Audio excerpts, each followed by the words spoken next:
Hello, Upper 4, and welcome to the history lesson, which you should be viewing on Wednesday, the 29th of April, period 1, I think. Okay, this lesson is on air raids and evacuation. I'm hoping that you were able to sort out your air raids and bombing work from last week. So this is the sort of logical continuation. Now, before we go any further, you'll know that you can access these PowerPoints that I'm narrating on free learning. I need you to do that, and I need you to print out the page that's coming up, okay? You don't need to print out all of the PowerPoint, just print out this page. It looks like that. Okay. I'm going to wait while you do that, or rather you would be better off pausing while you do that, and then we'll go through. Okay, assuming you've now got a copy of this air raid sheet in front of you, I think it's pretty self-explanatory, okay? I'm also certain that you knew that air raids were part of World War II anyway.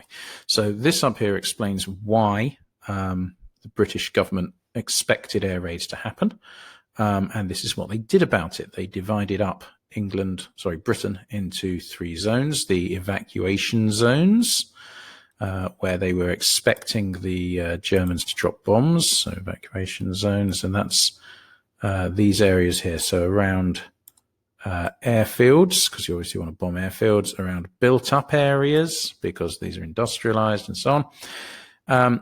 And then there was neutral zones, where they might suffer light attacks. So in other words, if a plane is flying up around here, and then it gets attacked by bombers, not by fighters, it might drop its bombs around here and flee, rather than go all the way to London. Okay, so this area might be a neutral zone.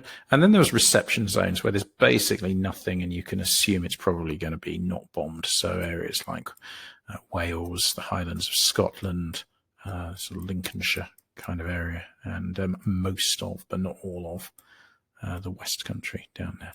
Okay. And then the war started, and as it says here, the government began the evacuation of the cities. And posters, leaflets, and radio messages told people evacuation was important. They got trains and buses ready, and 1.5 million people or more were moved in 1 month. And you can see how that breaks down. School children, the largest group, or over 800,000 school children evacuated. Mothers with young children, over 500,000. Pregnant women, 13,000. Blind and disabled people, 7,000. And of course, teachers, the vitalist, most significant group in the war effort ever, were evacuated as well. Hooray! Okay, what I would like you to do is I would like you to complete these 3 tasks here. So you've got this map, you're drawing on the sheet, and you shade the 3 zones, that's the evacuation, neutral, and reception zones, different colors. Okay, now I can't be bothered to switch pen color all the time, and I'm not even certain.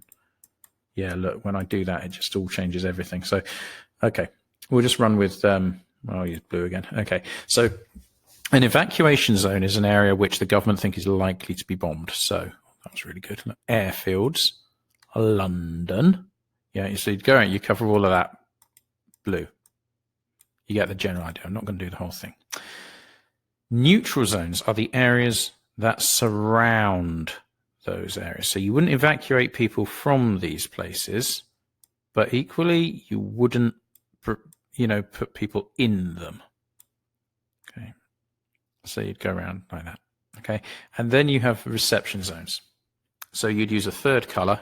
Obviously I'm using blue for everything. The rest of the map is colored in much neater than this to show those zones. You do not color in Ireland, because Ireland's a separate country, but you do the coloring in of Northern Ireland. Okay, that shouldn't take very long, assuming you've got 3 different colored pencils.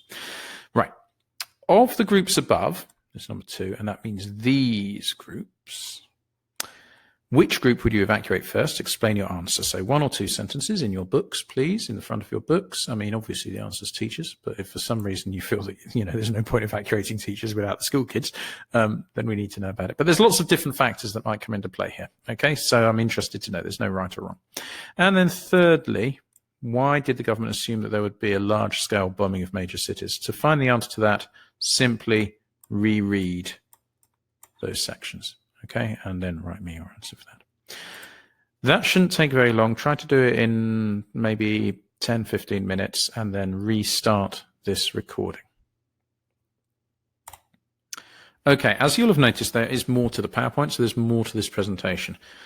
We've looked at getting people out of the cities in the previous slide, but what we now have to look at is what their experiences were of life in the countryside. So we're looking at evacuation generally. The way it tended to work, although it didn't work like this in every case, is either children were sort of selected out of a lineup, "Ooh, they look nice, I'll take them," or they were just allocated. There you go, you've got a spare bedroom, have this child. Both methods succeeded in getting the children out of the major cities, but there were problems with each approach.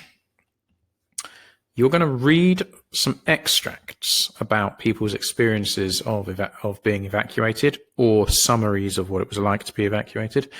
And you're going to create 4 spider diagrams. Okay, so don't draw this. This is the book. It's a double page. You might have a single page. If you have a single page, you just do it on 2 consecutive pages.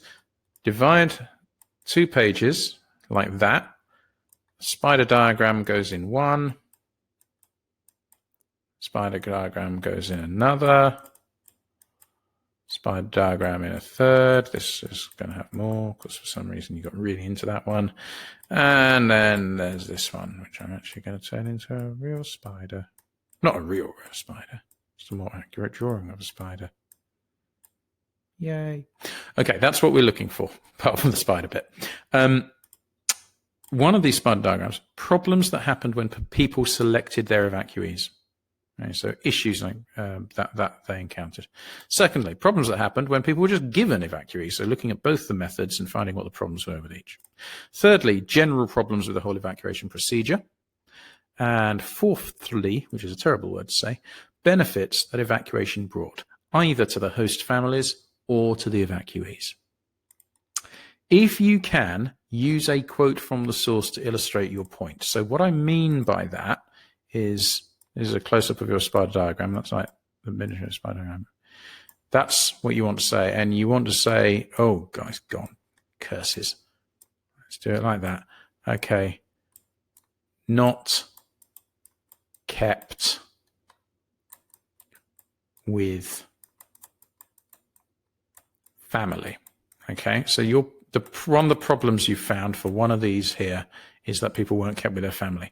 And what you'd do is you'd actually put a quote from one of the sources afterwards. So I know you've read the source and you've appreciated it. Okay, so that's what I mean by use a quote from the source to illustrate your point. Now, the final thing you'll have to do after creating the 4 spider diagrams is, given that problems existed when people selected their evacuees and that problems existed when people were simply given evacuees, which method would you prefer? What do you think was better? No right or wrong answer, but you will need to justify your point. Now, remember, if you're watching this on the video, there are 4 sources on this page, but there are another 6 on the next slide, and you are to use all 10 sources. That doesn't mean that you can only, like source A, you might say, oh, that goes in this one. It goes in problems that happen when people selected their evacuees, which it doesn't, incidentally. But it could go in another one as well. It might also go in general problems, or it might go in 3 of the 4 or 4 of the 4. It's up to you. It's how you use these things. Okay. So here we have different sources. You'll see that they come from lots of sides. We've got the mother of a host family. We've got an actual evacuee. We've got a couple of people who are historians looking back on it. And on the next slide, we've got the terrible, Terry Deary of Horrible Histories. We've got another evacuee, another evacuee, another evacuee, textbook, more evacuees. So we've got all people, from different angles. So do come at this from both sides, as it were. That should take you the remainder of the lesson. I'm sorry this hasn't been such an interactive one, but there we go. So we're looking for 4 spider diagrams. You do not email me this work. What I would like you to do, assuming it is possible, is I want you to photograph it and send it to another member of the class who agrees. Okay, so send your work to somebody else, or you could arrange a FaceTime and you could adjust the camera so that they can see it. Okay, and what I want you to do is I want you to compare your responses. So if person A has got something which person B hasn't, person B corrects it on their diagram. Okay, so they add a bit more. You don't have to use a different color to do that. But what it means is it shows that we've got lots and lots of ideas. Okay, so you're not sending it to me. You're comparing it's called peer assessment. Okay, or peer review. You're going to do that. Good luck, and I will speak to you virtually in our next lesson. Thank you.